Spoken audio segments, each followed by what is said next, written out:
Students, welcome back to our YouTube channel सर्वेस study. तो बच्चों, आज हम न्यूटन का सेकंड लॉ पढ़ेंगे कि सेकंड लॉ ऑफ न्यूटन क्या होता है। ठीक है, हमारा जो टॉपिक होगा आज का वो रहेगा न्यूटन्स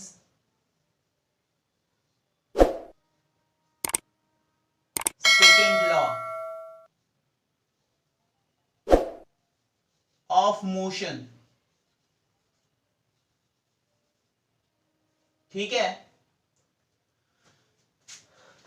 इसके पहले बच्चों हमने मोमेंटम पढ़ा था और मोमेंटम के पहले मैंने फोर्स पढ़ाया था। फोर्स के साथ ही साथ मैंने उसके टाइप्स पढ़ाए थे, बैलेंस और अनबैलेंस फोर्स की बात करी थी और हमने न्यूटन का फर्स्ट लॉ भी डिस्कस कर लिया था। तो आज हम न्यूटन का सेकंड लॉ डिस्कस करेंगे और इस चैप्टर की जितनी भी वीडियोस मैंने अपलोड करी हैं, सारी वीडियोस का लिंक आपको डिस्क्रिप्शन में मिल जाएगा। ठीक है बच्चों, तो बच्चों न्यूटन का सेकंड लॉ क्या होता है उसको समझने के लिए सबसे पहले हमको मोमेंटम समझना पड़ेगा और इसी वजह से हमने मोमेंटम की एक अलग वीडियो बनाई थी आप सभी के लिए। और जो भी बच्चे मोमेंटम की वीडियो नहीं देखे हैं तो कृपया जाके उसको देख लें, डिस्क्रिप्शन में मैं लिंक प्रोवाइड कर दूंगा। नहीं तो आपको न्यूटन का सेकंड लॉ उतना बेटर तरीके से समझ में नहीं आएगा। तो न्यूटन का सेकंड लॉ क्या होता है कि rate of change of momentum is directly proportional to the applied force। मतलब कि हम किसी बॉडी पे अगर फोर्स अप्लाई करते हैं तो वो डायरेक्टली प्रोपोर्शनल होता है मोमेंटम के रेट के। मतलब कि मोमेंटम किस तरीके से चेंज हो रहा है उसकी जो रेट है चेंज होने की वो डायरेक्टली प्रोपोर्शनल होगा अप्लाई किए गए फोर्स के। ठीक है, तो यहां पे हम थोड़ा सा स्टेटमेंट लिख रहे हैं, the rate of change of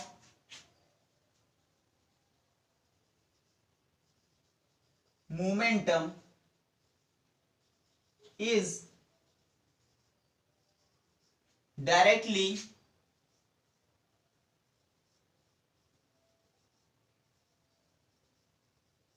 proportional to applied force। ठीक है बच्चों, जो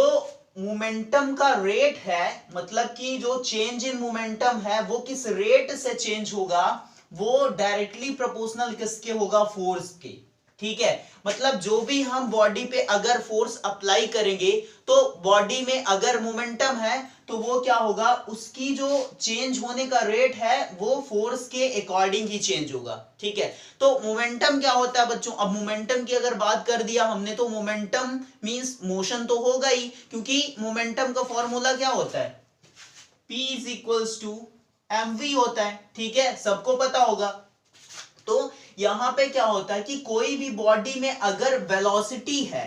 ठीक है, कोई भी बॉडी में अगर वेलोसिटी है वो मोशन के केस में है तभी उसमें मोमेंटम जनरेट होगा। जितना उसका ज्यादा वेलोसिटी होगी उस बॉडी की उतना ज्यादा उसका मोमेंटम होगा। ठीक है,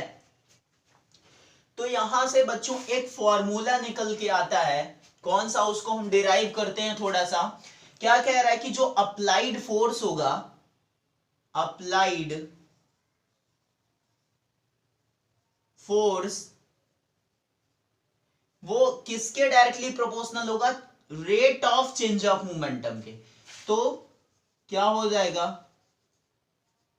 चेंज इन मोमेंटम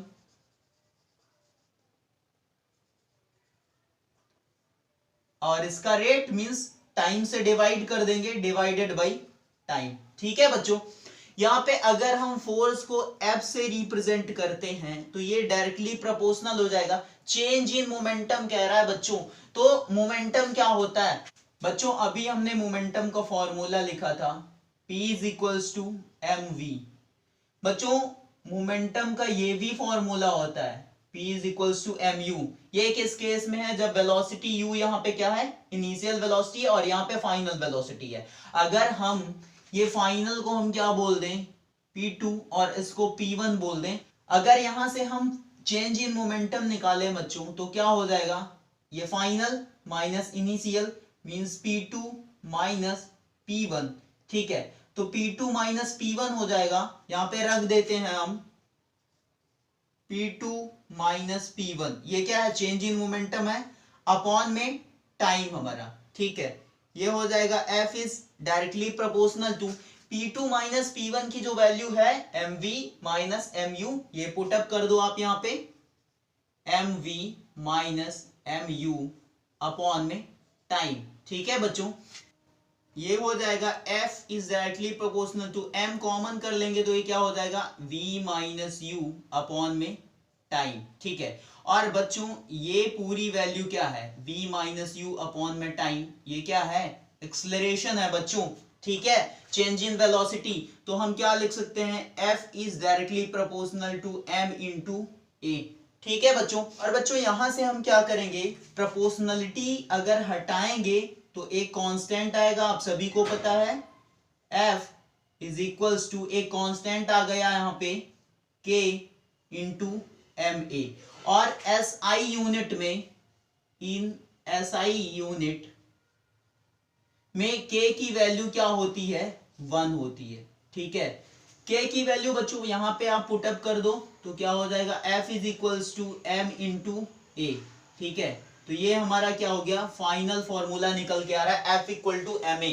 जो न्यूटन का सेकंड लॉ है बच्चों, वो क्या बताता है कि फोर्स को हम मास और एक्सेलरेशन के टर्म्स में भी मेजर कर सकते हैं, ठीक है बच्चों। यहां से बच्चों थोड़ा सा हम कंक्लूजन निकालते हैं, क्या हो जाएगा, A is equals to F by M, ठीक है, मतलब हम ये कह सकते हैं कि जो एक्सेलरेशन होता है वो फोर्स के डायरेक्टली प्रोपोर्शनल होता है। इसका मतलब क्या है कि फोर्स अगर ज्यादा है तो एक्सेलरेशन ज्यादा होगा, ठीक है, मतलब एक्सेलरेशन ज्यादा है तो फोर्स ज्यादा होगा। और मास की अगर बात करें तो मास यहां से क्या है, एक्सेलरेशन के इनवर्सली प्रोपोर्शनल है, मतलब कि अगर किसी भी बॉडी का मास ज्यादा है तो उसका एक्सेलरेशन क्या होगा बच्चों, कम होगा, ठीक है, और एक्सेलरेशन अगर ज्यादा है तो बॉडी का मास कम होगा। जैसे कि आप सिंपली देख सकते हो कि अगर कोई भी बॉडी है वो लाइटर मास है उसका, ठीक है, कम से कम मास है, तो हम उसको क्या कर सकते हैं, उसमें ज्यादा एक्सेलरेशन दे सकते हैं कम वेलोसिटी के थ्रू। और अगर मास ज्यादा है उस बॉडी का तो उसको ज्यादा वेलोसिटी देनी पड़ेगी मैक्सिमम एक्सेलरेशन के लिए। बच्चों न्यूटन सेकेंड लॉ के कुछ एप्लीकेशंस भी हैं, जैसे कि जो कि हम डेली लाइफ में यूज करते हैं, जैसे कि आप देखे होंगे कि या फिर कभी भी क्रिकेट खेले होंगे, क्रिकेट तो खेले ही होंगे, तो ग्राउंड में क्या होता है कि अगर मान लो कि जो बैट्समैन रहता है वो बॉल को हिट करता है और जो फील्डर रहता है वो यदि बॉल को पकड़ता है तो क्या होता है कि वो अपने हाथ को क्या करता है, पीछे के साइड में खींचता है। क्यों खींचता है, उसका रीजन क्या है बच्चों, खींचने का रीजन ये है कि जो बॉल आ रही है उसका मोमेंटम क्या है, बहुत ही हाई है मोमेंटम, क्योंकि उसकी वेलोसिटी ज्यादा है, और वेलोसिटी ज्यादा है तो मोमेंटम ज्यादा होगा ही होगा, ठीक है। तो ज्यादा मोमेंटम है उसका तो वो क्या करेगी, ज्यादा फोर्स अप्लाई करेगी। ज्यादा फोर्स कैसे अप्लाई करेगी, according to Newton second law, जो कि अभी हमने बताया यहां पे, क्योंकि चेंज इन मोमेंटम क्या है, उसके फोर्स के डायरेक्टली प्रोपोर्शनल है, तो वो क्या करता है, उस बॉल के मोमेंटम को जीरो करने की कोशिश करता है, रिड्यूस करने की कोशिश करता है, तो वो अपने हाथ को क्या करता है, पीछे खींचता है, और पीछे खींचने से क्या होगा कि उसका जो टाइम है वो क्या होगा, बढ़ जाएगा। मतलब कि अगर आगे हाथ रहेगा तो बॉल जल्दी आके उसके हाथ में हिट करेगी, और थोड़ा सा अगर वो पीछे खींच लेगा तो बॉल को वहां से यहां तक आने में थोड़ा सा टाइम लगेगा, और जब टाइम लगेगा ना बच्चों तो उस बॉडी का मतलब जो बॉल है उसका जो मोमेंटम होगा वो रिड्यूस हो जाएगा, कम हो जाएगा, और जब मोमेंटम कम हो जाएगा तो वो उस फील्डर के हैंड पे कम फोर्स अप्लाई करेगी, तो उस फील्डर को क्या होगा, चोट नहीं लगेगी, ठीक है। इस वजह से फील्डर कोई भी अगर कैच ले रहा होगा तो क्या करता है कि अपने हैंड को पीछे के साइड खींचता है। एक और यहाँ पे हम एप्लीकेशन की बात कर लेते हैं कि जैसे आपने देखा होगा एथलेट्स को, कि एथलेट्स क्या करते हैं, जो हाई जंपिंग करते हैं, तो हाई जंपिंग के केस में जिस ग्राउंड पे वो जंप करते हैं, मतलब कि फॉल करते हैं, तो उस ग्राउंड पे हम क्या करते हैं, कॉशन बिछा देते हैं, मतलब कि गद्दा या फिर कुछ भी गद्देदार चीजें बिछा देते हैं, या फिर वहां पे क्या कर देते हैं, सैंड रख देते हैं, बालू रख देते हैं, या फिर जैसे फील्डिंग में आप देखते हो कि अगर कोई भी प्लेयर वो ड्राइव मारता है तो क्या होता है कि वहां पे घास रहती, नहीं तो उसको बहुत ज्यादा क्या हो जाए, चोट लग जाए। तो वहां पे क्या होता है, वहां पे भी यही सेम केस होता है कि जो उस एथलेट का मोमेंटम होता है, क्योंकि वो ऊपर से कूद रहा है और उसका मोमेंटम हाई है, और वो अगर डायरेक्टली सॉलिड सरफेस पे गिरेगा तो उसको बहुत ही ज्यादा चोट लग जाएगी। इस वजह से क्या किया जाता है, वहां पे गद्देदार चीजों को रखा जाता है या फिर सैंड को बिछाया जाता है, जिसकी वजह से क्या हो, उसका मोमेंटम क्या हो, चेंज हो जाए, रिड्यूस हो जाए, कम हो जाए। तो इसकी वजह से क्या होगा कि उसको चोट नहीं लगी। ठीक है बच्चों।